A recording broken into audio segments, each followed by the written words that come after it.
friends, so today I'm going to do a July reading wrap-up because July is ending and I read quite a few things this month, so I thought I would do a video wrap-up. So I thought I would do novels first. For adult fiction, I read 2 books, one of which I do not have with me, which is Red Shirts, which I did a review for and I will put in the description. It's a meta story about an ensign on a spaceship that is very much like Star Trek. The second adult fiction book I read was Kurt Vonnegut's God Bless You Mr. Rosewater, or Pearls Before Swine. This book is about a man named Elliot Rosewater who runs the Rosewater Foundation, which is a multi-billion-dollar foundation, and all of his inheritance. However, a young lawyer at the law firm representing the Rosewater Foundation has found a loophole in how to kind of swindle Mr. Rosewater out of all of his money, so that he can get rich and leave Mr. Rosewater penniless. It makes for a very interesting, weird story. It's also the first appearance of Kilgore Trout, who's my favorite reoccurring character in Vonnegut's works, so it was really nice to see his kind of introduction into Vonnegut's world as well. I also read quite a bit of young adult fiction, one of which was Two Boys Kissing by David Levithan. I did a review for this, so I'll also link that in the description.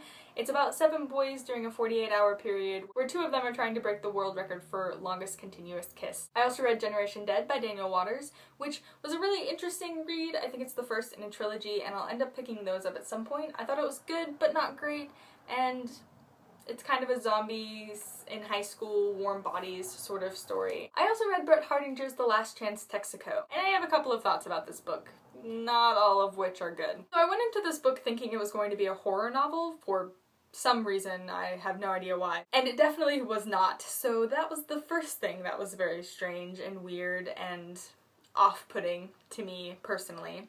But then also I think that this book is very much written for the younger set of YA. I don't really think that Brett Hardinger is particularly good at writing to that set. It's almost condescending, honestly. So it's kind of weird to read because I don't think that Geography Club or like that entire series of books that Brett Hardinger wrote is particularly condescending towards the audience that it's intended for, but I kind of felt like this book was. And for children's fiction, I finished reading E. Aster Bunnymund and The Warrior Eggs at the Earth's Core, which was written by William Joyce.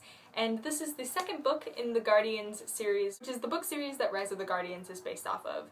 And I really loved that movie, so I decided to check out the books, and I was very pleasantly surprised by just how wonderfully imaginative these books are and just how very not condescending these books are to the audience that they're intended for and for an adult audience reading them. And onwards to comics. So digitally I read the first chunk of Runaways, which is the volume 1 of Runaways, which is 3 volumes of trade paperbacks, and they were absolutely amazing. I don't know why it took me so long to read them. Runaways is about a group of teenagers who witness their parents murder a girl in cold blood and become runaways. And they form their own kind of Avengers / Young Avengers group of good guys. I finally finished reading volume 1 of Satellite Sam, which is by Matt Fraction and Howard Chaykin, and this book is really amazing. It's completely in black and white, and it has lots and lots of lines and lots of detail work,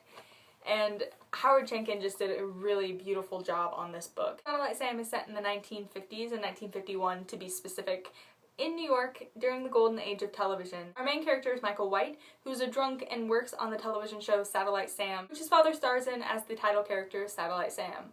And one day, before a live broadcast, his father does not show up to work and is then found dead in his apartment. So Michael has to figure out who killed his father while also dealing with all of the executives who are either trying to cancel Satellite Sam or put it on different networks or do all kinds of crazy things with it since his dad is dead.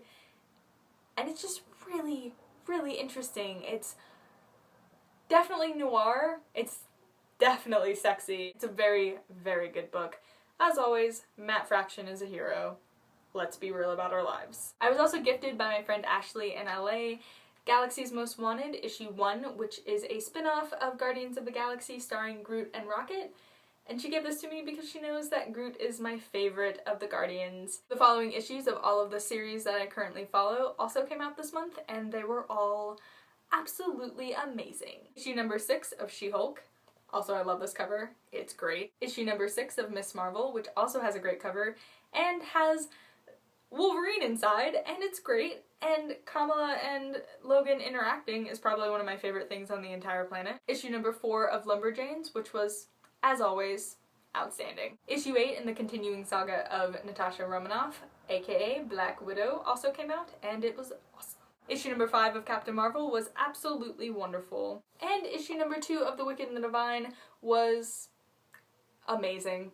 This series is so freaking good. And last but definitely not least, probably one of the most anticipated issues of any comic book in my entire life currently was issue number 19 of Hawkeye. And David Aja and Matt Fraction did an outstanding job with this issue. This issue doesn't really have a lot of dialogue because Clint is deaf again, and the way that Matt Fraction and David Aja did the signing and kind of did the communication is absolutely beautiful, and I couldn't have wanted it to be anything else. I honestly didn't think that there was going to be an issue of Hawkeye that was better than Pizza Dog, and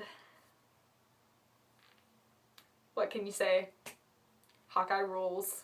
Peace out, Cub Scouts. Two Boys Kissing is beautiful and heartbreaking and haunting and joyous.